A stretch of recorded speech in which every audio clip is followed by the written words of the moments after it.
देखो बच्चों, आज हम बात करने वाले हैं अर्धवार्षिक परीक्षा की, कक्षा 10वीं क्लास। ठीक है ना। अर्धवार्षिक परीक्षा आप देख सकते हो, आप लोग की चालू होने वाली है। अर्धवार्षिक परीक्षा कक्षा 10वीं क्लास 2022-23 मध्य प्रदेश राज्य एमपी बोर्ड के बच्चों के लिए। आप लोग के पेपर दोपहर 1 बजे से लेकर 4 बजे के बीच में होंगे। आप लोग देख सकते हो हिंदी विषय में आपको गैप नहीं है। 3 दिसंबर को आप लोग को हिंदी विषय का पेपर है। तो हिंदी विषय की तैयारी कैसे करना है और क्या क्या पढ़ना है क्या क्या नहीं पढ़ना है, यहाँ पर हम इसकी बात करेंगे। ठीक है ना। हिंदी विषय की तो नवंबर महीने तक सबसे पहले हम देख रहे थे कोर्स कौन कौन से अध्याय आपको यहाँ पर दिए गए हैं, कौन कौन से पार्ट आपको यहाँ पर तैयार करना है। ठीक है ना। नवंबर महीने तक कहाँ तक आपको आने वाला है। नवंबर महीने तक आपको कोर्स है। अक्टूबर महीना हो गया अजय, और नवंबर महीने तक। और ब्लू प्रिंट की भी यहाँ पर हम बात करेंगे कि ब्लू प्रिंट में क्या क्या पढ़ना है। तो नवंबर महीने में अगर यहाँ पर हम देखें तो नवंबर महीने का आपका जो कोर्स है हिंदी विषय का, आप यहाँ पर खुद देख सकते हो। ठीक है। नवंबर महीने में आपको कहाँ तक के पार्ट दिए गए आप देख सकते हो। सबसे पहले आपकी जो कौन सी बुक है, क्षितिज वाली आपकी जो बुक है, क्षितिज भाग 2। इसका जो आपको काव्य खंड है, काव्य खंड में छाया मत छूना गिरजा कुमार माथुर, है ना। यहाँ तक आप लोग को काव्य खंड में पढ़ना है, गिरजा कुमार माथुर तक आपको पढ़ना है। गद्य खंड में आपको स्त्री शिक्षा के विरोधी कुतर्कों का खंडन, यहाँ तक आपको आएगा। और कृतिका वाली आपकी जो बुक है उससे आपकी एही ठैया झुलनी हैरानी हो रामा, यहाँ तक आप लोग को आएगा नवंबर महीने का कोर्स। ठीक है ना। ठीक है ना। ये इतने अध्याय आपको आएंगे। छाया मत छूना गिरिजा कुमार माथुर, गद्य खंड में स्त्री शिक्षा के विरोधी कुतर्कों का तर्क। ठीक है। यही चाहिए झुलनी हैरानी हो रामा। ठीक है। इतने अध्याय आपको यहाँ पर आने वाले।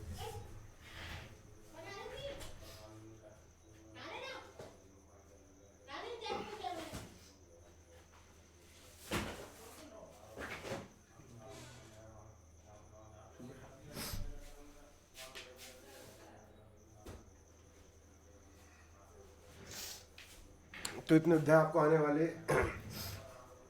यहाँ तक आपको आया काव्य खंड में छाया मत छूना गिरिजा कुमार माथुर, और गद्य खंड में आपको स्त्री शिक्षा के विरोधी कुतर्कों का खंडन, और कृतिका में आपका यही चाहिए झुलनी हैरानी हो रामा। ठीक है ना। यह अध्याय आपका आएगा, जो हो गया आपको कौन से महीने कोर्स, नवंबर महीने का कोर्स को आप लिख लीजिए। नवंबर के बाद फिर अक्टूबर महीने कोर्स भी आपको बता दे रहा हूँ मैं। इसमें से फिर ब्लू प्रिंट में से बहुत सारी चीज़ कम भी की गई है, आपको उसको भी देखना है। अक्टूबर महीने में आप देख सकते हो। अक्टूबर महीने की अगर हम बात करें तो अक्टूबर महीने में आप देख सकते हो काव्य खंड में यह दंतुरित मुस्कान फसल नागार्जुन, ये आपको याद करना है। फिर गद्य खंड में मानवीय करुणा की दिव्य चमक सर्वोदया सक्सेना, एक कहानी ये भी, है ना। इतने आपको आएंगे क्षितिज में, है ना। इसके बाद फिर आपका अक्टूबर के बाद फिर आपको सितंबर महीने का कोर्स, जो हो गया आपका कौन सा महीने कोर्स, अक्टूबर के बाद फिर आपको सितंबर महीने में देखोगे आप। तो जो सितंबर महीने का आपका जो कोर्स है, सितंबर महीने के कोर्स में आप देख सकते हो आप कौन कौन से अध्याय आने वाले। सितंबर महीने में आप लोग को काव्य खंड में आत्मकथा जयशंकर प्रसाद उत्साह अट नहीं रही है। इसका गद्य खंड में आपको लखनवी अंदाज, है ना। इस कृतिका में आपको साना साना हाथ जोड़ी, ये अध्याय आपको मासिक कैलेंडर में दिया गया है। कहाँ दिया गया है, मासिक कैलेंडर में दिया गया है। फिर ब्लू प्रिंट में इसमें अध्याय कुछ कम भी हुए, वो भी हम देखेंगे कौन कौन से कम हुए, है ना। इसके बाद इसका बच्चों आप यहाँ पर देख सकते हो। इसका फिर आपका यहाँ पर आपका अगले इसके पिछले महीने कोर्स कौन कौन से अध्याय आपके आने वाले पढ़ने वाले। ठीक है ना। आप काव्य खंड में आपको राम लक्ष्मण परशुराम संवाद पर, इसके बाद फिर आपके यहाँ पर गद्य खंड में बाल गोविंद भगत आपको अध्याय आएगा। और कृतिका भाग 2 में जाज पंचम की नाक, है ना। ठीक है ना। इसमें बहुत सारे कम भी हुए, वो बताऊँगा कौन कौन से कम हुए आपके। पहले देख लो कि सिलेबस में क्या क्या है, फिर कम क्या क्या वो भी देखेंगे हम। पहले मासिक कैलेंडर आया था, उसका बाद फिर रिड्यूस सिलेबस आया था, और लास्ट बचा जुलाई महीने का। जुलाई महीने में कौन कौन से आपके आने वाले, तो आप देख सकते हो जुलाई महीने में आपके पूछे आने वाले पार्ट कौन कौन से। तो बच्चों आप लोग का क्षितिज भाग 2 में आपका पद सूरदास, फिर गद्य खंड में नेताजी का चश्मा, कृतिका माता का आंचल, इतने अध्याय आपको तैयार करना है। ठीक है। अब इसमें से कम क्या क्या किया गया आप वो भी देख सकते हो, कौन कौन से पार्ट आपके हटाए गए हैं। हटाए गए पार्ट भी आप देख लोगे हिंदी में। अब आप लोग को जो हटा दिए गए सिलेबस से, देखो आप देख सकते हो ये आपको नहीं पढ़ना है। क्षितिज भाग 2 काव्य खंड में से पायनी नूपुर डार दुरुम पलना, ये आपको नहीं पढ़ना है ना। डार दुरुम पलना भी नहीं पढ़ना है। पार्ट 3 फटक सिलानी भी आपको नहीं पढ़ना है। क्षितिज भाग 2 काव्य खंड में से पार्ट 7 छाया मत छूना आपको नहीं पढ़ना, हटा दिया गया है सिलेबस से। तो क्षितिज भाग 2 काव्य खंड में से कन्यादान भी आपको नहीं पढ़ना है। क्षितिज भाग दो गद्य खंड में से मानवीय करुणों की दिव्य चमक भी आपको नहीं पढ़ना है, यहाँ बता दिया गया है। क्षितिज भाग दो गद्य खंड में से आपका 5-15 स्थिर शिक्षा की विरोधी उत्तर को खंडन भी आपको नहीं पढ़ना है। कृतिका भाग दो में से 5-2 जाड़े पंचम की नाग भी आपको नहीं पढ़ना है। कृतिका भाग दो में आपको 5-4 यही ठैया झुलनी हिरानी हो रामा भी आपको नहीं पढ़ना है। इत्यादि अध्याय आपको नहीं आएंगे, आपको नहीं पढ़ना है, इसको मैंने काट दिया हूँ, ठीक है ना। इसको छोड़ करके मैंने जितने भी अध्याय आपको बताया अभी उतने आपको पढ़ना है। इसके बाद आप लोगों को पेपर में क्या क्या आएगा आप देख सकते हो। पेपर में बच्चों आप लोगों की निबंध आएगा, निबंध आपको तैयार करना है। निबंध आपका आएगा कितने नंबर का, यहाँ पर 4 नंबर का प्रश्न निबंध का आएगा।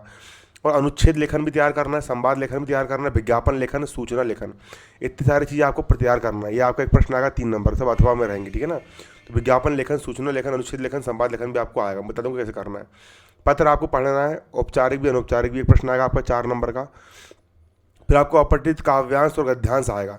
अपठित काव्यांश में एक प्रश्न आएगा आपको यहाँ पर 4 नंबर का, ठीक है ना। और 4 प्रश्न एक गद्यांश दिया रहेगा और विकल्प दिए रहेंगे। कृतिका में आपको बता दी कौन कौन से पाठ आ रहे हैं, उतने पाठ आपको तैयार करना है।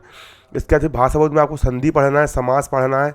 इसके बाद फिर वाच्य पढ़ना है, क्रिया के भेद पढ़ना है, क्रिया विशेषण पढ़ना है, मुहावरे और लोकत्य पढ़ना है, अनेक शब्दों के लेख शब्द पढ़ना है, वाक्यांश के लेख शब्द, वाक्य के भेद अर्थ के आधार पर पढ़ना है, शब्द शक्ति शब्द गुण आपको पढ़ना है। एक प्रश्न आएगा 2 नंबर का और 6 विकल्प आएंगे इससे, तो उसको आपको अच्छे तैयार करना है। गद्य खंड में आपको गद्य की विधाएं, नाटक, एकांकी में अंतर, डायरी लेखन, ये सब पढ़ना है। लेखक परिचय आप लोग को आएगा बच्चों, है ना, लेखक परिचय आपको तैयार करना है। फिर आपको संदर्भ प्रसंग अर्थ भी आपको तैयार करना है। और जितने पार्ट आ रहे हैं गद्य खंड में बताया उन पार्ट के आपको आंसर क्वेश्चन याद करना है ना, पूरे के पूरे पार्ट लोग के, है ना।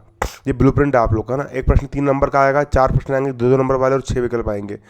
काव्य खंड में काव्य की परिभाषा और भेद, प्रबंध काव्य के भेद, है ना, महाकाव्य, खंड काव्य, रस की परिभाषा, प्रकार, अंग, छंद, दोहा, चौपाई, अलंकार, मानवीकरण, पुनरुक्ति, प्रकाश, अतिशोक्ति अलंकार, अन्योक्ति अलंकार, है ना। 2 प्रश्न आएंगे 2-2 नंबर के और 6 विकल्प आएंगे, तैयार करना है आप लोग को। फिर क्षितिज में आपका जो काव्य खंड वाला जो पोर्शन है उसमें आपको पद साहित्य का इतिहास और काल विभाजन, रीतिकाल, आधुनिक काल, प्रयोगवाद, प्रगतिवादी, नई कविता, इतने आपको अध्याय आने वाले, ये आपको पढ़ना है, ठीक है ना। इसके बाद आपको कवि परिचय भी पढ़ना है। कवि परिचय आपको जो पाठ आप लोग के आने वाले हैं काव्य खंड से, उसके आपको कवि परिचय तैयार करना है। फिर भावार्थ में आपको संदर्भ प्रसंग अर्थ भी आपको तैयार करना है, काव्य सुंदर भी तैयार करना है, सौंदर्य बोध और भाव वस्तु पर आधारित प्रश्न भी आपको तैयार करना है, ठीक है ना। यहाँ पर देख सकते हो एक प्रश्न आपको 3 नंबर का बनेगा, 4 प्रश्न आएंगे आपको 2 नंबर वाले और 6 आपके विकल्प आने वाले हैं। इस प्रकार से आपका पूरा सिलेबस बन के तैयार होगा और आपको अपनी पूरी तैयारी करना है, ठीक है, इस प्रकार से।